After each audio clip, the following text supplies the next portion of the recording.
To sew a straight seam, we need to begin by pinning our fabric together. So you need 2 of your pattern pieces with the seam allowance added on and a tray of pins.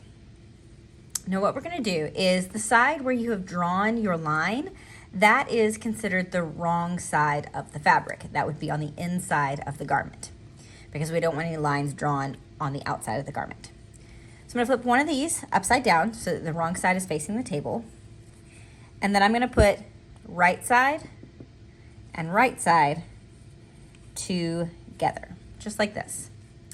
And I can see if I hold both pieces together, my stitch line is on the same side together, and I can see it from both sides. So now we're going to pin straight on the line. And you're going to want to pin with the sharp point of your pin headed towards the left and the head of your pin towards the right. That way, when you put it in the sewing machine this direction, the heads are facing you and it's easier to pull out. If you put your pins in this direction, they're in your way because as you sew, you're actually pushing the fabric this way and it's harder to get the pins out as you begin. So poke your pins from right toward the left. We're going to start just on one end here, and I'm going to stab right on my stitch line on this side. And I'm going to look at the back and make sure that I am coming out on the line. So if you actually get in there, I'm not exactly on the line, so I'm going to adjust that. And all I do is I grab the one layer that is incorrect. I do a combination of pulling my pin back and pulling the fabric out of the way to detach it so that now I am coming right out exactly on that line.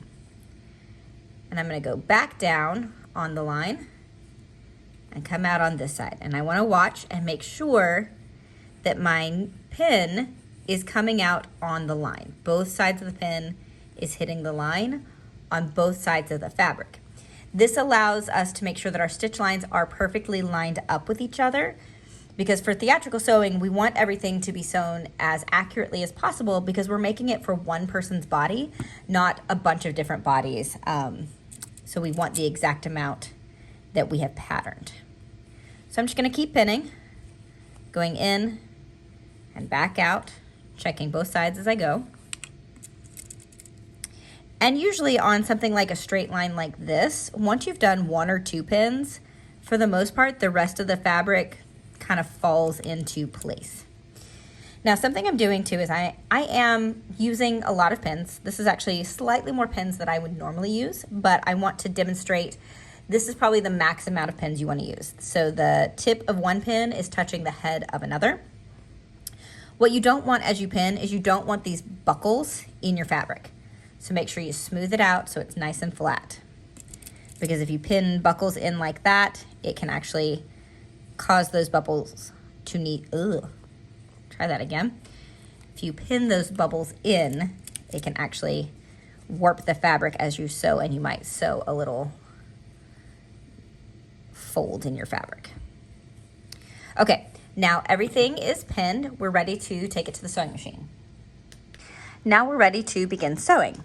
You've got your fabric pinned up and ready to go. You're going to need something to catch your straight pins as you take them out, because as we sew, we will gradually remove these as we go along. Remember, on these sewing machines, when you first turn them on, we have to adjust some of the settings. We do want to stay on the number 1 type of stitch, but we need to change our stitch length. So push your button twice to get down to the stitch length setting and bump this up to a 3.0. Then you're ready to begin sewing.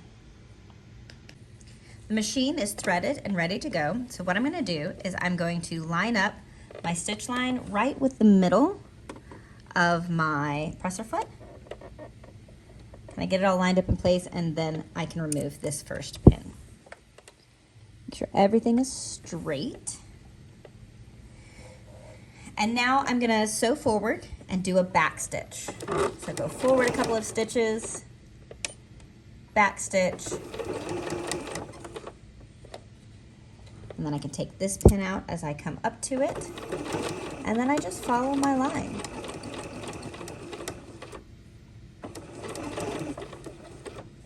Slow down as you come to your pins.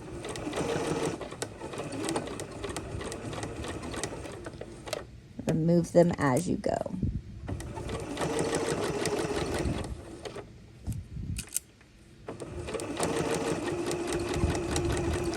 When you get to the end, make sure you backstitch, and then you can just sew off the end.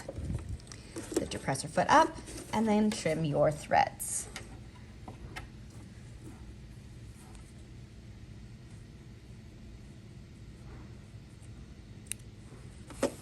Please trim your threads on both sides because it is a major pet peeve of mine to have long tails. I will take points off for that.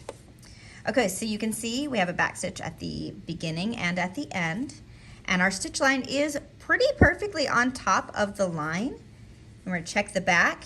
It's a little wobbly off right there, but that's okay. I was actually kind of sewing while looking through the camera, which is more challenging than it looks.